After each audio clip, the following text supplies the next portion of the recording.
time, WTHR's Bob Kravitz recently joined Adam Shawn on a podcast and said that barring a Super Bowl, he expects Pagano to be gone, and added Indy could set their sights on Alabama head coach Nick Saban.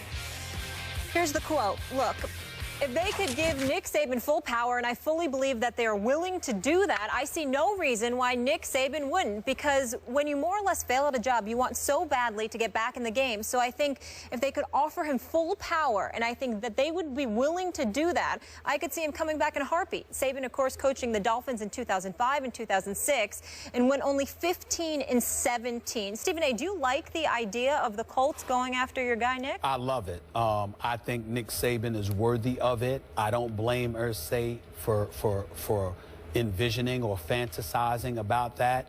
And I'm not saying that I think Nick Saban should go.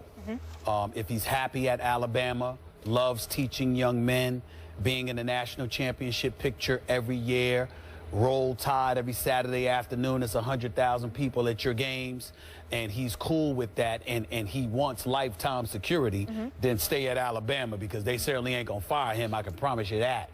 If he has an itch to scratch because of his tenure with the Miami Dolphins, however, and he has something to prove on the NFL level, then I would say go for it. But that's his call. I would tell you this, I love it because I think he's worthy of it. I think his reputation, his record, his accomplishments are deserving of it. And I think when you look at the level or the lack of discipline that seems to have plagued the Colts franchise, even in the midst of them having 3 consecutive 11-5 seasons, I think that this is the kind of guy you need. When you're going 11-5, but primarily beating up on a weak AFC South, but you struggle outside the division and all of this other stuff, that's going to drive Nick Saban crazy. When you turn over the ball too much, that's going to drive Nick Saban crazy. When you can't run the football effectively and continuously, that's going to drive Nick Saban crazy. When you can't defend, that's going to drive Nick Saban crazy. So he's going to pay attention to all of that and clean that up. The only reason that I don't love it to the A level is because of one name and one name only. Jim Harbaugh. If you could tell, and I'm not saying we know I doubt you can get him from Michigan, but if you could get that man from Michigan to come and coach Andrew Luck again, like he did at Stanford, to me, that's a better choice than Nick Saban. But only because he coached Luck at Stanford. That's the edge that he has. I think both are similar and would do similar jobs in the NFL, but I give Harbaugh a slight edge because of his experience successfully already in San Francisco, combined with the fact that he already coached and has a relationship with Andrew Luck from their days at Stanford. That is the only name I will put above Nick Saban. I'm going to have to go fast because we're almost out of time. Oh, okay. Sorry, my bad. So I get you on Harbaugh. I hear you. I'm not sure Nick Saban is a professional football coach of an NFL level. Okay. I think his my way or the highway style works with kids better than with hardened professionals who make a whole lot of money, maybe a lot more money than he's making in some cases. And I'm going to say this again.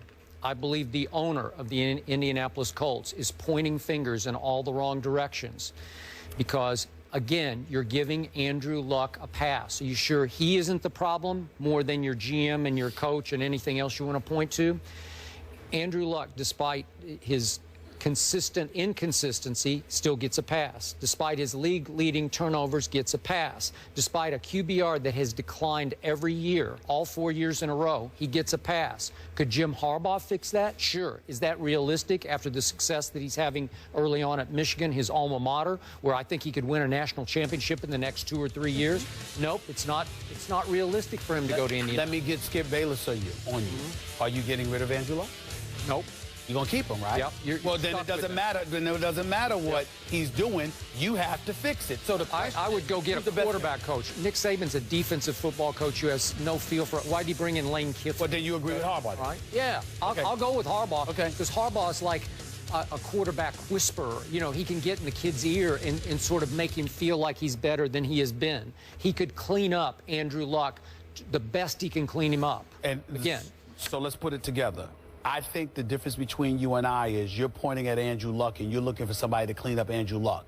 I look at the Indianapolis Colts and think about them having a myriad of problems around Andrew Luck. Not to say that he's not a problem, because he is, but a myriad of problems around him that need to be fixed. I think Jim Harbaugh is the best guy for Andrew Luck. I think Nick Saban is just as good of a choice as Harbaugh with everything around Luck. Yep. Is that fair? Yeah. Got it. Perfect. All right. Speaking of pointing fingers, Johnny Manziel's pointing them at himself. He explains one of his shortcomings that is holding him back. We'll get into that after the break. In comments made on Wednesday, Johnny Manziel conceded that being 5'11" affects his play as an NFL quarterback. Here's the quote for you. I'm not going to be able to sit there like some of these taller quarterbacks in the league and just be able to see everything happen as the play is on. I think I'm getting better at it, but I'm nowhere near perfect, that's for sure. Michael Johnson is 6'7". Carlos Dunlap is 6'8". I'm like 5'11 and a half, I guess.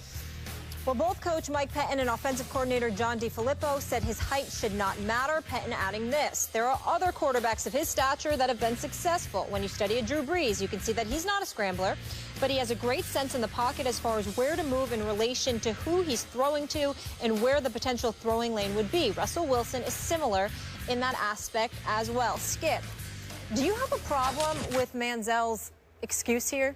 Do I? I opened the show by expressing my disappointment in Dez Bryant. I'm here to tell you I am far, far more disappointed in a Johnny Manziel, to the point that I've just about heard and seen enough of my man, Johnny Manziel.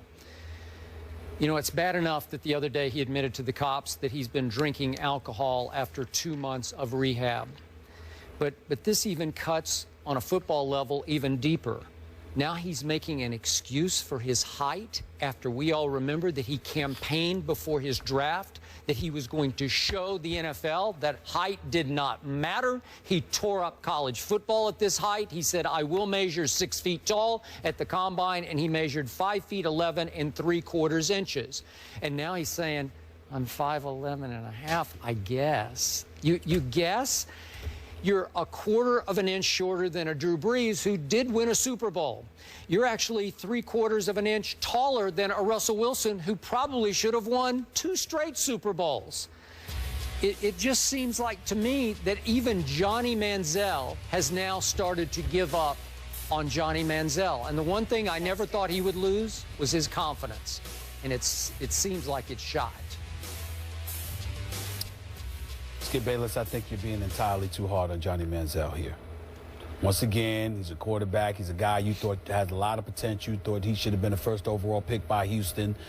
He's disappointed you in a myriad of ways. I understand that, but I think you're being entirely too hard on him, and here's why.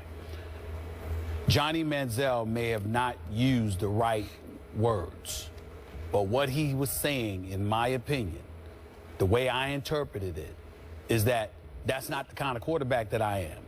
I'm a quarterback that scrambles out of the pocket, that makes plays, okay? Not just standing in there trying to look over defenders and anticipate with timing routes, etc., where to throw the football and to whom. Last time I checked, when Skip Bayless raved about this kid and his potential, those were the things that you alluded to.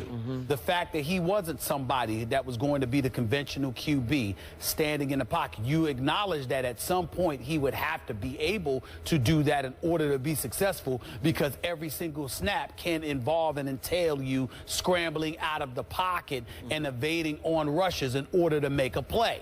That you were going to have to be able to stand there and take it. But nevertheless, his claim to fame is exactly what he alluded to. Now, the timing of it isn't good. The word usage of it is good, because you have a self-defeatist attitude from the perspective of literally stigmatizing yourself as a guy who needs to run in order to be successful, like as if you're not capable of standing in the pocket. Yeah.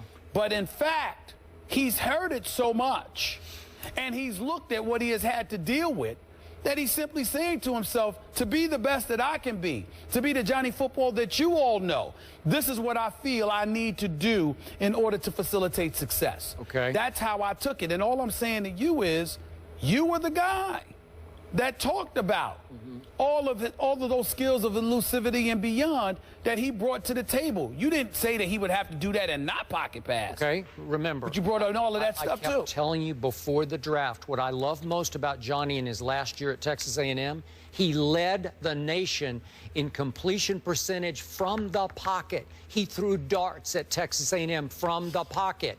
And I thought he could become a Russell Wilson who can shift in the pocket with his quickness to create the lane that he needs to see between the 6'7" and the 6'8" guy, but stay within the confines of the offense on time in any kind of West Coast system and get rid of the football and hit the open guy. Yeah, but that still do that. But that still involves him looking at a gap in a pocket to throw the football as opposed to looking over defenders or that he can't look over to. I don't want to hear an excuse. His teammates don't want to hear this. Well, I agree with you. Yeah. You don't want to hear it, but I'm just saying he's saying the kind of things that you and others have said.